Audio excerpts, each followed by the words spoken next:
Nebukadinezari yakoze igishushanyo, mwayumvise? Haleluya. Statue d'or, none iteko nuko abantu bose bakiramya, abatakiramya baratubwiye uko bizagenda ku wa gatandatu.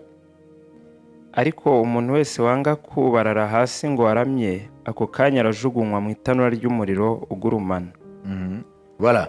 Icyo nicyo gihano cyuzanga gupfukamira gusenga icyo gishu cyane, ni kugisenga mu isanzu gupfukamira. Noneho 12 bose barabikora keretse aba bantu. Nuko rero hariho abayuda wahaye gutwara igihugu cy'i Babuloni, aribo Saduraka, Meshaki na Abedenego, batakwitayeho Nyagasani, ntibakorera imana zawe kandi banze kuramya cya gishushanyo cy'izabo wahagaritse. Amen. Nebukadinezari aravuga iki kuri 14? Nebukadinezari arakabukana aravuga ati, mbese Saduraka na Meshaki na Abedenego, nimwe mwabyitumye kudakorera imana zanjye no kutaramya igishushanyo cy'izabo nakoze? Tugende kuri 16. Saduraka na Meshaki na Abedenego basubiza umwami bati, Nebukadinezari, nta mpamvu ituma tugusubiza iryo jambo. Niba ari byo, imana yacu dukorera ibasha kudukiza mu itanura ry'umuriro ugurumana, kandi izadukiza ukuboko kwa Nyagasani. Ariko naho itadukiza, Nyagasani umenye ko tutari bukorera imana zawe, habe no kuramya icyo gishushanyo cy'izabo wakoze. Amen. Amen. Murabona hano? Amen. Ni twifate twishire mu mwanya w'abari bagabo. Umuriro bawucanye, barawubona, kwikubita imbere cyo gishushanyo bakakiramya, birabakiza umuriro, iyo tanura y'umuriro. Kutabikora bari bajugunyamo, kandi barajugunyemo, baje kubajugunyamo. None ubutwari babukuyeho kwanga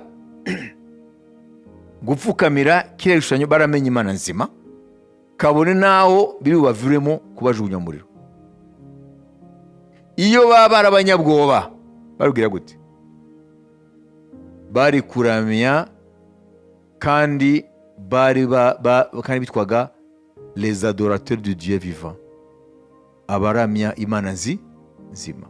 Mu impamvu ngo abanyabwoba bazaba mu muriro utazima, bivuga ngo ubwoba bwambura imana uburyo bwo kwihesha icyubahiro. Aba rero bagaragaje ubushizi bw'amanga, ko bavuze amagambo akomeye ngo imana dukorera Nebukadinezari. Mumenye ko rero urabwira umwami w'isi yose icyo gihe ngo imana dukorera Nebukadinezari ngo ibasha kudukiza muri iyo tanura y'umuriro utujugunyemo. Bongeza ijambo rikomeye ngo nubwo itadukiza, dushobora gukora ibyo uvuze. Twaramaze kuramya imana nzima, ntabwo twahindukira tugwe hasi cyane turamye igishushanyo. Ibyo nta muntu utafite muri we imana nzima, amen, yavuga ibyo bintu. Ubwo ni ubutwari bukomeye. Murumva rero, umunyabwoba ntashobora kugendana n'imana mu nzira yo kwizera. No, ntibishoboka. Iyi boldness, iyi audace, ubushizi bw'amanga, nibwo imana ishaka ku bantu bahamagara kugendana nayo, kuko nibyo bifite uruhare runini mu byerekeye ibyo dusabwa mu gihe dushaka ko imana ikora nayo ibireba. Birasaba ko tugira ubushizi bw'amanga. Aha ni isomo ryiza ku byerekeye ubushizi bw'amanga. Iyo batagira ubushizi bw'amanga, ibyo amaso yabo yaberetse n'ibyo amatwi yabo arumva, bari kugira ubwoba. None bakavuga turagiye kukiramya, bakaramya cya gishushanyo. Ushobora kugira ubushizi bw'amanga mu by'isi, ariko byagera mu by'Imana ukibaza ko ari wa wundi yasanzwe afite ubushizi bw'amanga. Muri domeni by'Imana, amen, hakora akamero k'Imana. Na niyo mpamvu ngo muri Kristo twahawe gusangira akamero n'Imana. Imana ihabwa icyubahiro. Mwabyumvise?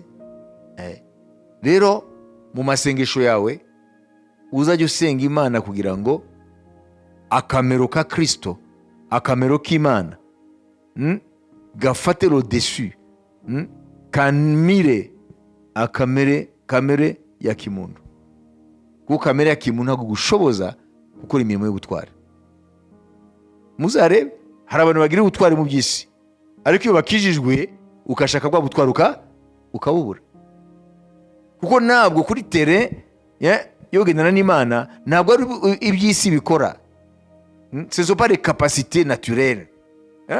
Ushobora kuba naturellement uri umuntu ufite audace, ubahuka iki yose, utinyuka nako.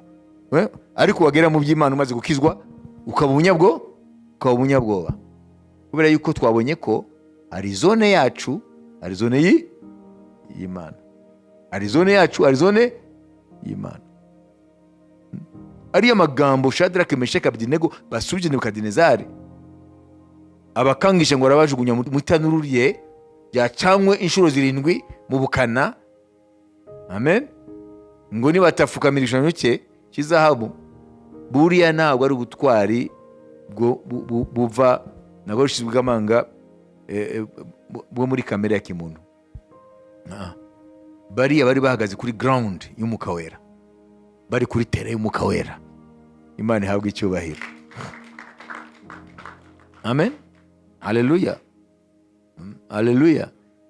Buriya natwe ngo tuze hano, Imana yari yadushize kuri ground y'umwuka wera. Kuko iyo ubishira mu bwenge twari gutinya. Atese niduhugwa n'isoni, nitubura amafaranga, isi yose ikatwita abateka mutwe. Iyo uri kuri ground y'umwuka wera hakora rero ubundi bushobozi butari ubwa kimuntu. Rero uyu munsi turiho turiga ikintu kivuga ngo uruhare rw'Imana n'uruhare rw'umuntu mu byo kwizera. Igihe cyose rero wizeye ko Imana ushaka gukora ibi n'ibi, uzajya wibaza, ese muri iki kintu nshaka kubona Imana ikora ntacyo jyewe nsabwa? Ibyo bizagufasha. Amen. Reka rero nsubire ikintu mbere ko dukomeza umviriza. Ni ijambo ryinjemo mu Gifaransa, turashaka mu Kinyarwanda. Dans le domaine de la véritable foi, l'homme n'est pas spectateur. Mu byerekeye kwizera ntabwo umuntu wabinderereza nko muri stade. Muri stade abari muri tribune bo basabwa iki?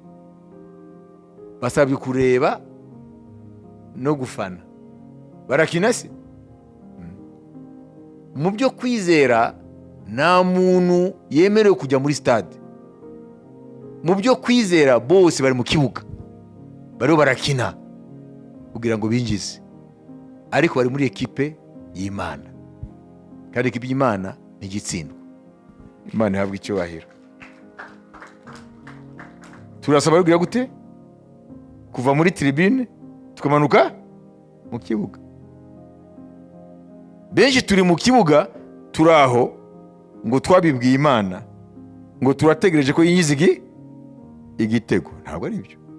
Mu byo kwizera ukwiye kuba mu kibuga ugakinana n'Imana. Umukino ni uwanyu mwembi. N'abantu benshi bibereye muri stade.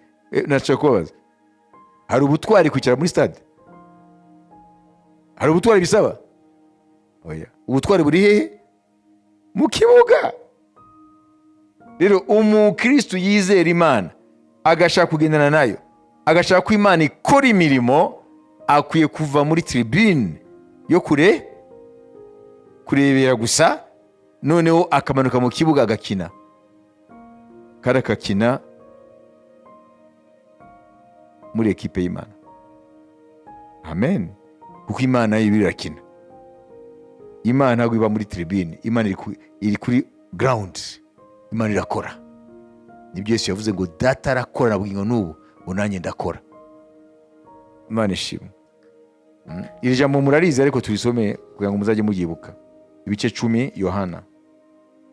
Hanyuma mpite mbabaza, Imana iri muri tribune, iri mu kibuga. Umaze gusoma hano, amen, haleluya, ibice 5:17, Yohana ibice 5:17. ariko arabasubiza ati data arakora kugeza n'ubu nanjye ndakora. Amen. Ni inkuru za wa mugabo yasaze mu kidengezi cy'i Betsaida amaze gukira. Baramubaza abayuda ngo ninde yakubwiye wikorere ubwo buriri? Hari ku isabato. Rero amaze kumenya ko ari Yesu, ko mu nyuma ntiyarazi wabimubwiye, mu nyuma bahuri mu ngoro amenya ko ari Yesu. Karamubwiye ati dore wakize, ntunge gukora icyaha ngo ntushikirwe n'ibyago biruta biriya ukize. Hanyuma amenya ko ari Yesu. None abwira b'abafarisayo n'ibiki byose ati wankije namumenye, ni Yesu, ni witwa Yesu. Bataka rero Yesu Kristo rero. Hanyuma Yesu arabwira ngo data arakora. Iriya mirimo ni ya data, sibyo? Data arakora. Nabwiye ngo n'ubu nanjye ndakora. None Yesu ari muri tribune, ari muri terrain. Yesu ari muri tribune, ari mu kibuga. Va rero muri tribune rero, musange mu kibuga. Imana ihabwe icyubahiro. Bya bindi ngo twarasenze, ngo tutegereje ngo igihe ngo cy'Imana. Nitwibaze, ese ibi dutezeho ibitangaza by'Imana, hari icyo twiga Imana idutezeho? C'est ça. Kuko hari igihe Imana igutezeho des actes de foi, imirimo yo kwizera. None iyo mirimo yo kwizera ntiyaba ari Imana itegereje kugira ngo uyikore, hanyuma Imana ibone gukora igitangaza cyayo? Ariko wowe ukaba utarabimenya, ukaba uzi ko muri iyo domene utezeho imirimo y'Imana, utezeho ibitangaza y'Imana, ni Imana yonyine ikwiye kwikinana mu kibuga, ikaba uruwipasira. Ni metafore. Ikaba uruwipasira. Imana ivuga ngo igitego kiraza kwinjira, ariko ndagukeneye, manuka, va muri tribune ngwino hano ngo upasire umupira, hanyuma twinjize. Nawe uraho muri tribune yitwa icyumba cy'amasengesho, ukava hariya mu cyumba cy'amasengesho ngo twayibwiye, twarangije, twayibwiye byose, turategereje ko ikora. Ntabwo ari byo. Hariho domaine Imana igusaba acte de foi, igusaba intambwe yo kwizera. Imana ihabwe icyubahiro. Iyo Petero aguma mu bwato, aguma gusa yifuza kugenda hejuru y'amazi nk'umwami we, yari kuzahera mu bwato, nta na rimwe yari kugenda hejuru y'amazi. Yari kwima Yesu, amen, inkuru nziza hano izubaka ukwizera kwa benshi. Va mu bwato bw'ubuzima bwawe, aribwo bita zone de sécurité yawe, comfort zone. Vamo winjire kuri terrain y'Imana. Amen. Sanga Yesu muri zone ye. Iyo zone ni supernatural zone. Aho niho Imana igutegereje, kugira ngo Imana ibone ko wizera koko ko no kubikora izabikora. Imana ihabwe icyubahiro. Amen. Ese muri aho turagana. Amen. Kwizera ntabwo ari amagambo gusa. Kwizera ntabwo ari gusenga gusa. Gusenga gufite umwanya wako, ariko ntabwo ari gusenga gusa. Kwizera birasaba des actes de foi. Niyo mpamvu Yesu avuga mu zandiko zose zirindwi ziri mu Yohana ibice 2 n'ibice 3 ngo uzanesha. Ni ukubera ko kwizera ni intambara, kuko amadayimoni aza kurwanya, aza kubwira ko bitazashoboka, aza kubwira ko Imana idashaka kubikora, aza kubwira ko ese wibaza ko ibintu izabikora. Hano aza gutera ubwoba ngo nutere intambwe zo kwizera, kubera yuko kwizera kutwinjiza muri zone itari y'abantu, ni zone y'Imana. Kandi muri iyo zone Satani nawe yanga ko tuyijyamo, yashaka ko twigumira muri iyi zone turimo. Iyi zone yacu rero yitwa izone y'intege nke. Satani adukubitira muri iyi zone turimo, kuko ni zone ya kimuntu, ni iby'inyama n'amaraso. Kandi Satani afite supremacy, afite autorite, afite ubutwari, afite preeminence, ari muri position de force. Iyo atwatatse kuri zone ya kimuntu, aho aratunesha. Mbabyumvise? Tuvuge dufite projet y'Imana ikomeye isaba amamiliyoni y'amafaranga. Okay? Mwabyumvise? Hanyuma twebwe tukaba muri zone yacu ya kimuntu. Ya zone nayivuze gute? Ya zone nayidefinije gute? Nayisobanuye gute? Niye zone? Zone ya kimuntu irangwa n'ibiki? Mfite akazi kuri 30 nzahembwa. Noneho uyu murimo rero reka ndebe ko bizashoboka. Mfite murima nzasarura, mfite business yunguka ibi n'ibi. Iyo ni zone yacu, kuko ni zone dushobora kudefinisa ibintu. Satani rero iyo nimba ariwo dushaka gukorera Imana twagumaho, Satani aho nubwo ataradutera, sibyo, a priori ataranaza, amaze kutunesha. Kuko ntabwo uzakorera Imana n'imibare ngiyo, kuko umurimo w'Imana urenze imibare yawe. Birasaba ko Satani tumurwanira muri zone y'Imana. Kandi iyo zone y'Imana tuyinjiramo n'ubutwari bwo kwizera. Imana ntabwo icyubahiro. Amen. Haleluya. Haleluya. Ese murabyumva? Murabyumva? Ibi rero ntabwo abantu benshi babizi n'abitwa ngo barakorera Imana. Niyo mpamvu iyo bumvise abantu nk'abo bahaguruka n'Imana mu kwizera, bakamenya izo zone ebyiri, sibyo, kuzitandukanya no kumenya niyihe zone Imana ikoreramo, imirimo Imana ikorana nabo. Ntabwo navuze ngo imirimo Imana ikora, iyo mvugo twayisezereye. Iyi mirimo Imana ikorana nabo, babandi ari abitwa ko ari abapagani, ari abitwa ko nabo ari abakozi b'Imana, nabo ari abakristu, ntabwo bizera ko ibyo bintu Imana ariyo ikorana nabo. Bahita bajya gushakisha abaterankunga babo, kuko ntabwo bashobora kwemera ko ibyo bintu ari byo ari bo barabikora, kuko ntabwo Imana muri bo ariyo bareba, kubera ko bo bari muri ya zone ya kimuntu. Bahita bibaza ngo ibi ntabwo byakorwa, sibyo, nta baterankunga bahari. Mwabyumvise? Ndiyo ndavuga muri domaine ukorera Imana, mu mirimo y'Imana, bati ntibishoboka. Mwabyumvise? Igihe twagiye gusaba ubuzima gatozi bw'itorero, abashinzwe kubutanga baratubajije ngo ko mutatubwira ngo abaterankunga. Oui, parce que c'était comme ça. Parce que les églises égardent des œuvres de philanthropie n'ibiki.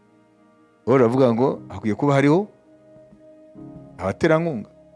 Ngo église mère irihe, icyicaro cya Beteliki kirihe, uko tubona hano ntabyo mwanditse. Nari kumwe na Pastor Felix. Amen. Haleluya. Ni kera cyane, ashize imyaka myinshi, mwe mutaravuka.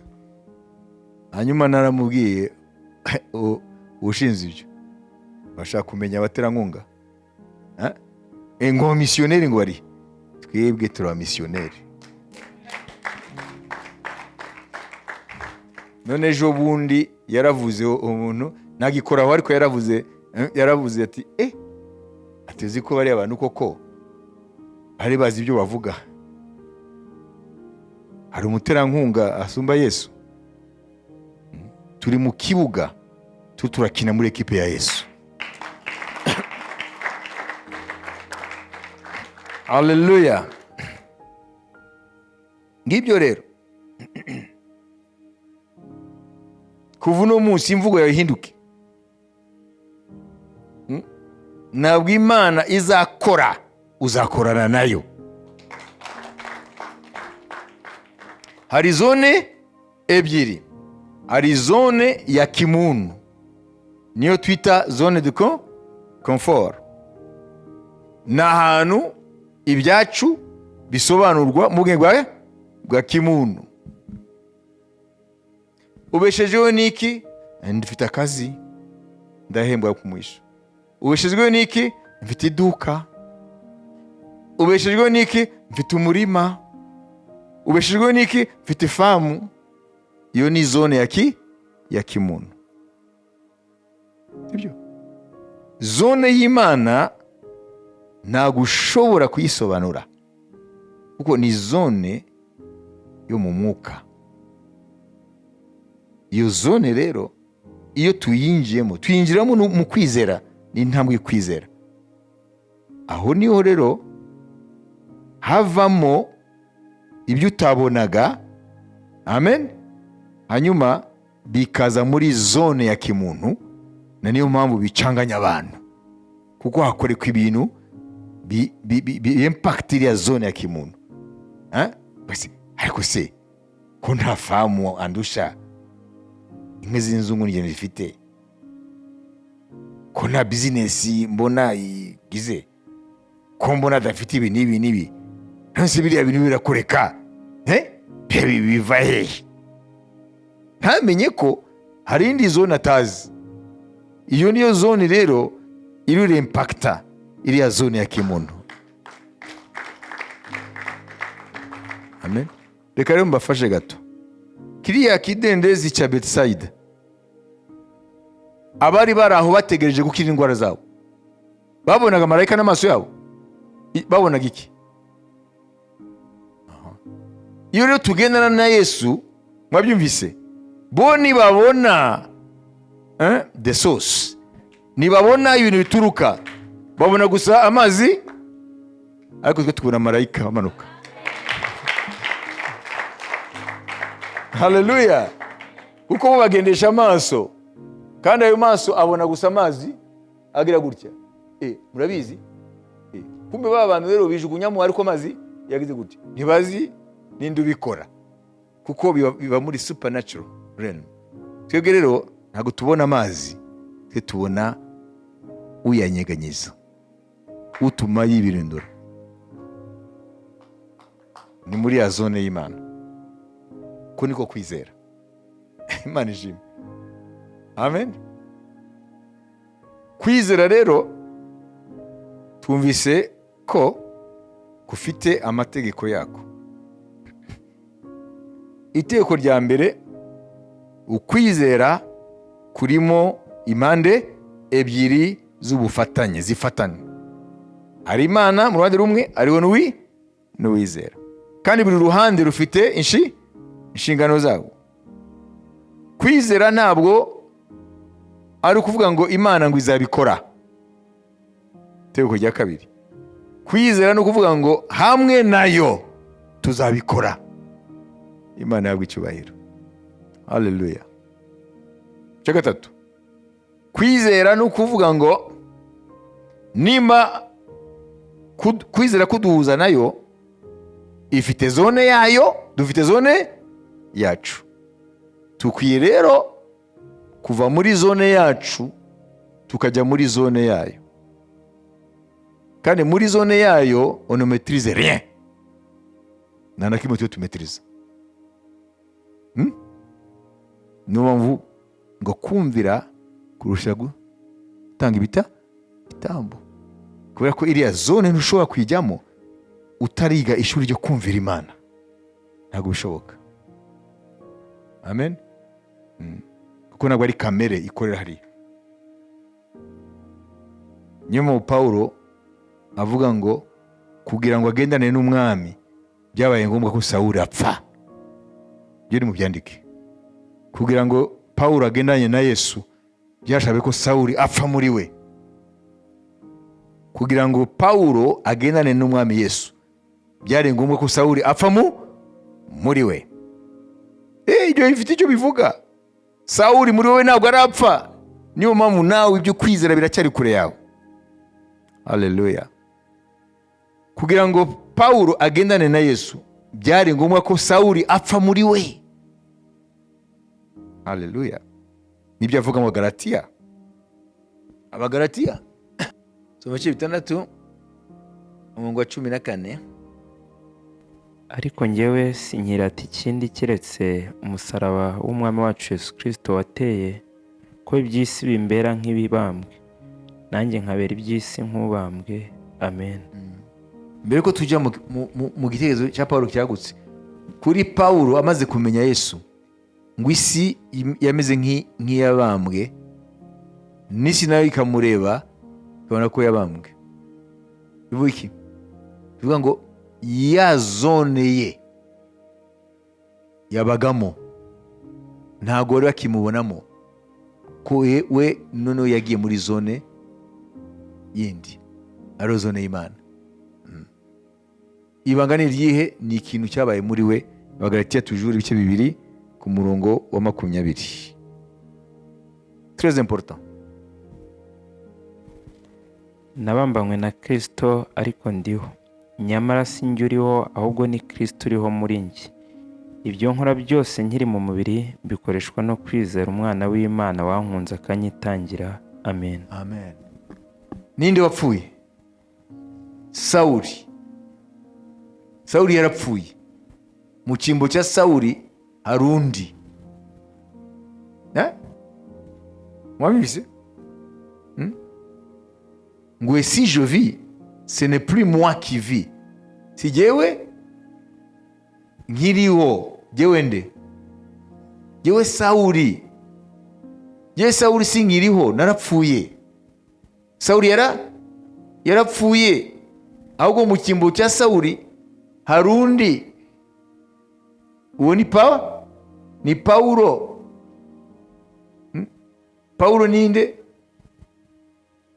Ni icyari mugisha muri Kristo.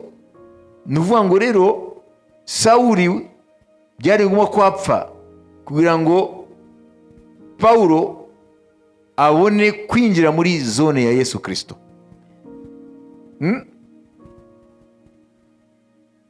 Kandi ngo nibyo akora noneho ngo abikoreshwa no kwizera umwana w'Imana wamukunze akamwitangira. None twebwe turashaka tubona imirimo y'ubwami, imirimo itangaje y'Imana, kandi ntabwo dushaka yuko ba Sawuli bapfa muri twe. Ntabwo dushaka kwinjira muri zone y'Imana, zone itari sous contrôle y'abantu, zone y'Imana ubwayo. Rero uyu mwanya icyo ukwiye kumenya ni iki? Ukwiye kumenya ko kwizera ntabwo ari gusa gusenga no gutegereza Imana ngo irakora. Kwizera urizera ijambo ry'Imana, urasenga, sibyo? Ariko no ukibaza, ese muri iki kintu, muri domaine ni Imana gusa niteze kwikora? Ese ntacyo jewe intezeho kugira ngo hamwe nayo ibyo utwara bikoreke? Hamwe nayo ibyo utwara bikoreke? Iteka uzajye wibaza ibyo. Ese niki Imana intezeho muri domaine nshaka kubona miracle y'Imana? Ahantu nshaka kubona imirimo y'Imana, niki Imana intezeho? Ariko mumenye, c'est l'exception qui confirme la règle. Navuze ni hari amadomene amwe aho ntacyo twakora twebwe. Turasenga, tugaproclama ijambo ry'Imana, sibyo? Hanyuma ibisigaye ntabwo biri muri level yacu. Imana ikiye kubikora. Ariko kenshi na amadomene aho hari ibyo natwe tukiye gukora. Ari intambwe runaka zo kwizera dusabwa. Ariko twe twabifashe byose muri rusange ko ari ikwiye gukora. Twarayibwiye, twarasenze, turategereje. Nitumenye ko hariho domaine aho Imana ubwayo nizakora, kuko ibintu tuba turasengera nta kindi twakora. Wayumvise? Amen. Haleluya. Urugero, mbaye urugero. Mukwiye kumbaza urugero n'uruhe. Iyo Bibiliya itubwiye ngo dusengere igihugu, wayumvise? Wayumvise?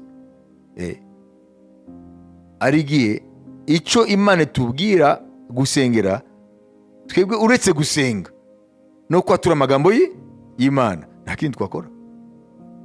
Ko ni domaine twebwe ntacyo twakora muri yo. Ese murabyumva? Amen. Kubera ko urwego turimo wenda, wayumvise, nta kintu twakora muri iyo domaine. Birasaba ko dusenga none tukatura amagambo y'Imana, proclamation, prier et proclamer, interceder. Hanyuma Imana ubwayo ikamenya uko iri bukore, kuko ntacyo wakora wowe. Kuko ni domaine kurenze. Wowe urasenga ukatura amagambo y'Imana ari muri sense y'ibyo wumva ko Imana ishaka, hanyuma ibisigaye Imana nizamenya icyo ukora, icyo ikora n'uyikoresha. Imana ishimwe. Mwabyumvise? Iyo ni domaine runaka mbahaye nk'urugero. Ariko kenshi amadomaine menshi nuko Imana izi ko natwe aricyo twakora. Mwabyumvise? Amen. Mufite iki? Imigati 5 n'amafi 2. Icyo nicyo mukwiye gukora, kuko ibyo biri muri level yanyu. Ibitari muri level yanyu ni ibihe? Guhaza abantu, abagabo 5,000 udashize abagore n'abana. Impuguke za teoloji zivuga ngo ubiteranyije abo bagabo 5,000, Bibiliya ivuga n'abagore n'abana bari nk'ibihumbi 20. Ba Petero ntibafite ubushobozi bwo kubahaza. Iyo ni domaine yande? Ni zone yande? Yesu. Ubushobozi bwawe n'ubuhe muri uwo mwanya? Imigati 5 n'amafi 2, ariko bakwiye kubitanga. Nimwibaze iyo ba Petero bavuga ngo uri mushobora byose, vuga ijambo rimwe gusa, abantu barahita bahaga. Bene data, Yesu biye kumunanya kuvuga ngo muhage, ntibari guhaga batanariye. None se kuko ibyari ngombwa ko ahera ku migati 5 n'amafi 2, ahera ku byabo. Yashatse kutwigisha yuko hari domaine Imana yahisemo ko dukorana nayo. Imana ihabwa icyubahiro,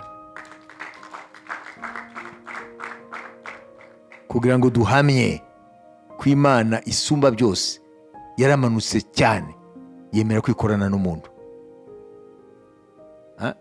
Iyo ni privilege ikomeye cyane. Ubwo ni ubuntu bw'Imana. Haleluya. Twese twakayifashije iki twebwe? Niba abantu rero bisi batazi Imana, ngo Imana irafashwa, wowe wari uhari uyifasha kurema? Wowe warayifashije kurema n'akatome na kamwe? Twasanze ibintu bihari. Imana ishobora gukora avec nous ou sans nous, kuko Imana yaranakoze turanabaho. Wayibize? Ntabwo mujya mubyumva ngo ni Imana irafashwa. Iyo ni filozofi y'isi, ni filozofi y'abantu. Abantu baje ryari? Mbere ko dufata iminota 10, abantu baje ryari? Baje ryari? Imana d'après imibare science ivuga kugeza kuri isa, isanzure univers imaze miliyari 13 na miliyoni 700.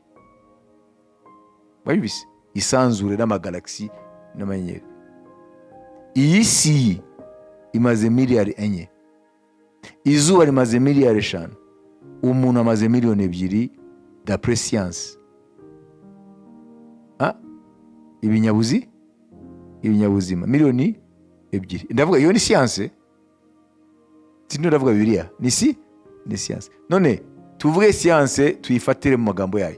Nimba ubuzima la vie, nimba ubuzima hano kuri planete bumaze miliyoni 2 kandi isanzure n'amanyenyeri bimaze miliyari 13 na miliyoni 700, none se umuntu yafashije Imana ryari?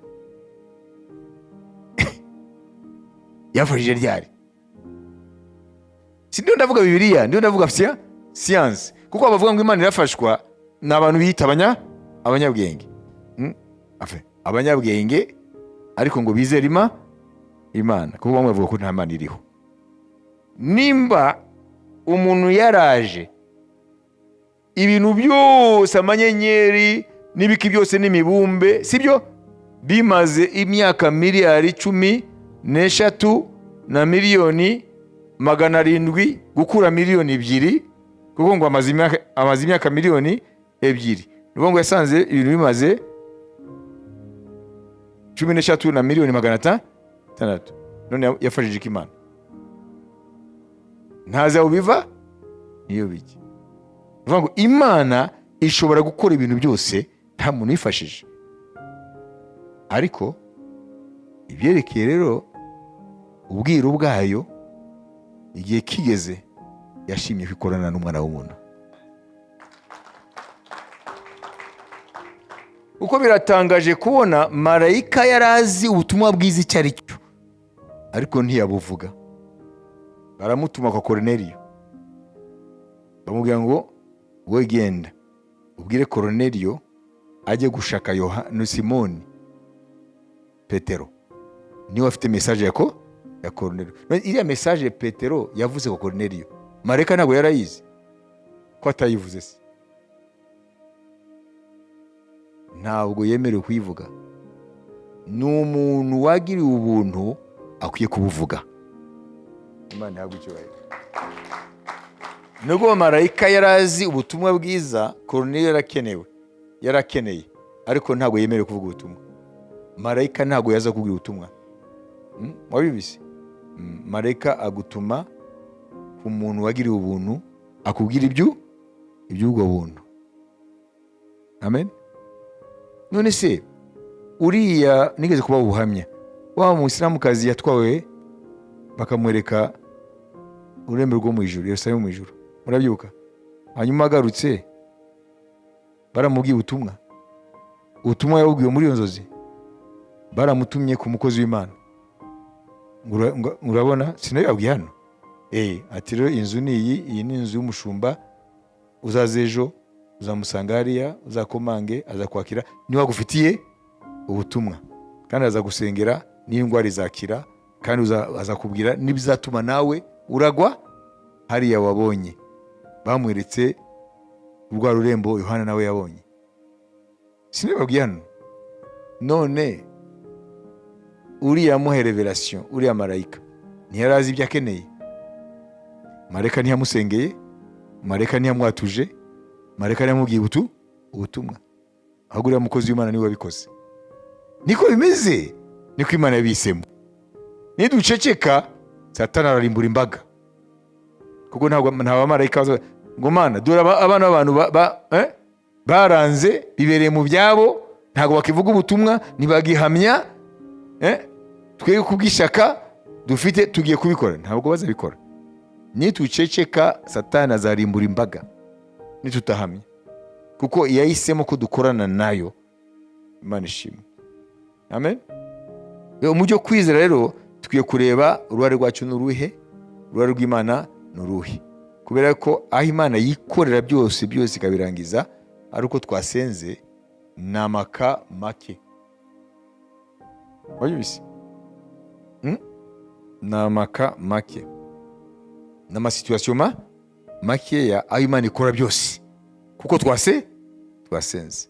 Situwasiyo nyinshi nawe dufite uruhare rwacu rwo gusenga, rwo kwatura amagambo y'Imana, no kwizera, no gukora les actes de foi, no gutera intambwe yo kwizera. Amen. Ibyo rero iyo bita les actes de foi, imirimo yo kwizera nibuze mu nzu y'Imana. wabizi. Benshi n'abasenga bagarukira gusenga ngo no kwizera ko Imana izabikora. Ibyo nibyo bidindiza ibintu. Nous sommes pauvres en acte de foi. Turabakene mu mirimo yo kwizera. Turabakene cyane. Niyo mpamvu tubona ibintu bigenda slowly, bigenda buhoro. Kubera yuko nta ruhare rwacu dufite. Benshi dufite iki? La foi passive. Kwizera tegereje Imana. Ntabwo benshi bafite ukwizera kugenda. Nicyo kibazo. Amen. Nitugaruka nyuma y'iminota 10 turareba icyo bita qu'est-ce qui déclenche le miracle? Niki imbarutso y'ibitangaza. Niki imbarutso y'ibitangaza. Ahubwo iyo titre muyandikira ari niyo turi busorezeho. Niki gikoma imbarutso y'ibitangaza. Y'imirimo itangaje y'Imana. Niki? Mais il faut être curieux. Ntabwo ufite amatsiko kubimenya. Amen. Haleluya. Niki imbarutso y'ibitangaza. Turasenga gusa tukiryamira, turategereje timing y'Imana, Imana izabikora. Benshi niko tumeze. Imvi zikaza, turacyate amenyo akatuvamo, agashira, twategereje. Tugatangira kwetama, turacyategereje. Tukazajyana iwabo twese ibyifuzo. Expectations. Murabona ari iwabo twese abantu simvuga abapagani. Abakristu bamaze kugenda hariya mwita iwabo twese, ngiye mbita iwabo wa bamwe. Kubera iki?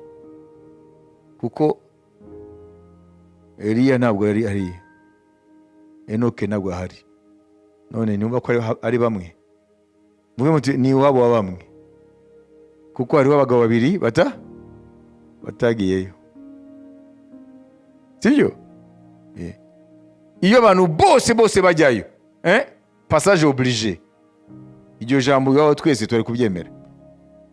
Ibyo abapagani bazi ko ari wabo wa twese. Ariko kuri twebwe twizera Bibiliya ni wabo wa bamwe, kuko Eliya na Enoki ntago banyuze hariya, kandi mu gihe kiri imbere n'uno munsi birashoboka impanda nivuga hariho miliyari z'abantu bizera Kristo batazahanyura.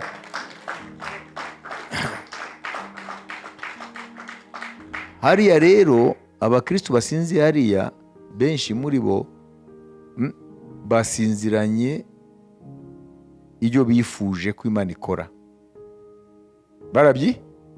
Barabyifuje ariko ntabyo none se kibazo, nimba baryamye hariya barifuje ko Imana ibaha famu, sibyo? Ntibagiyeyo se? Famu si iracyayibaha? Iracyayibaha? Bayikoze iki? Ntibabisengeye se? Baragiye hariya.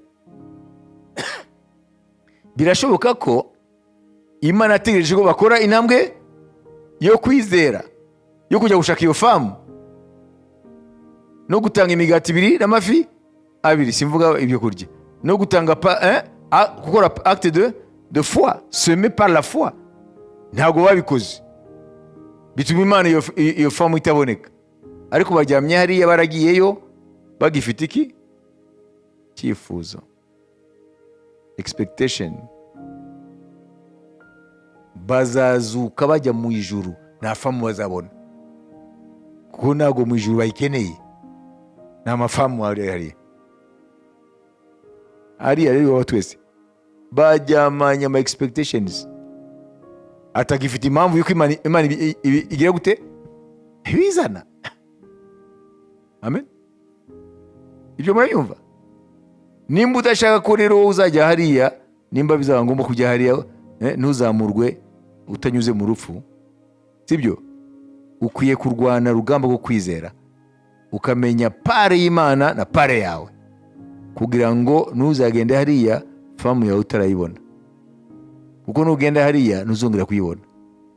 Ukwiye kuyibona hano kugira ngo utangire kunywa amata y'izo nka mu famu yawe n'abaturanyi bayanywe.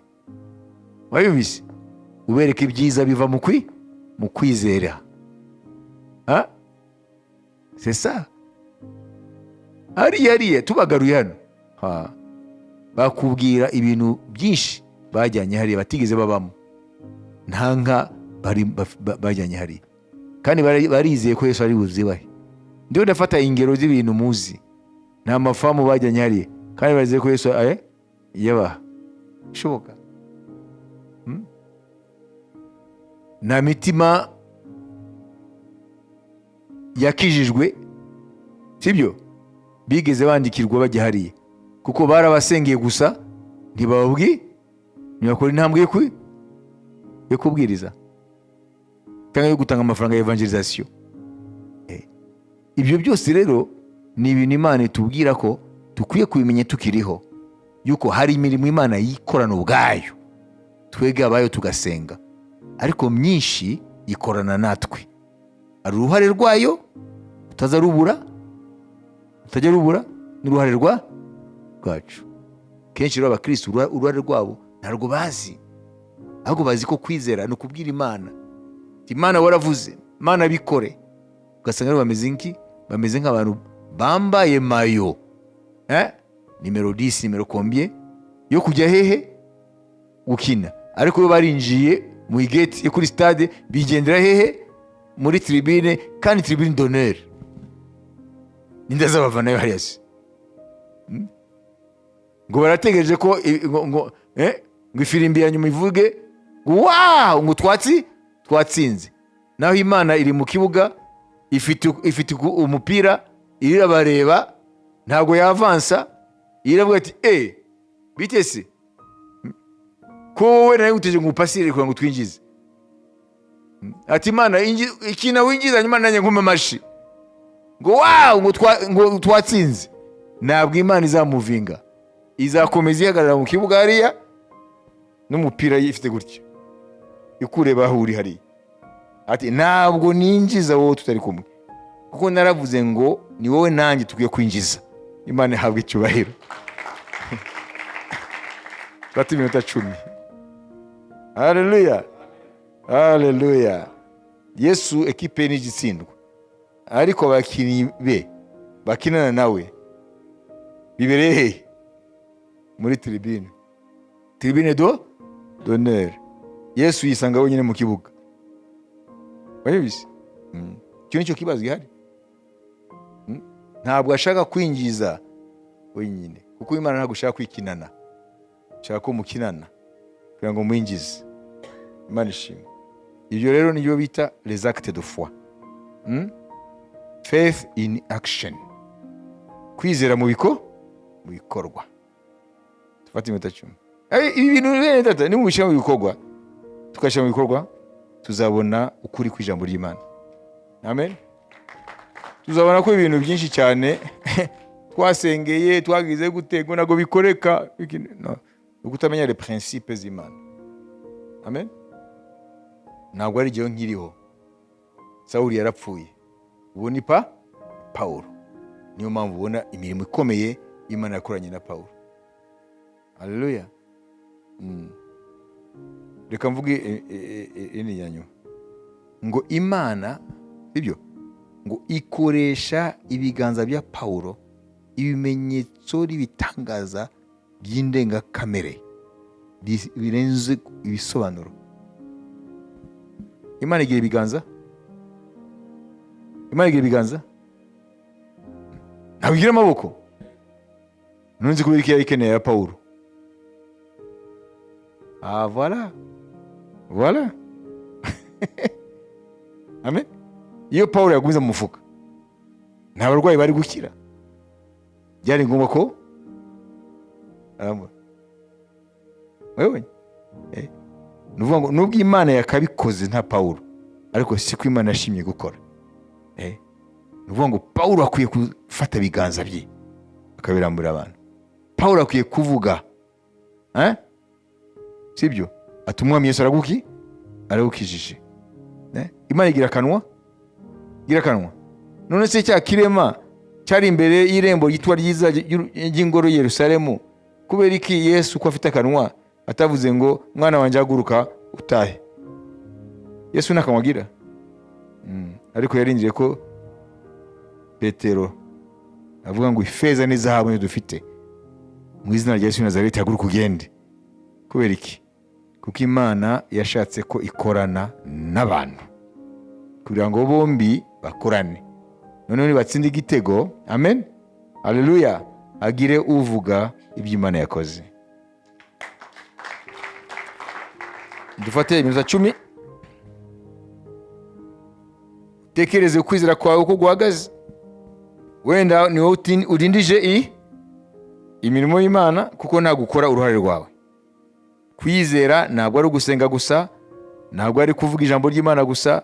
Kwizera ari igihe dusaba imirimo yo kwizera, les actes de foi.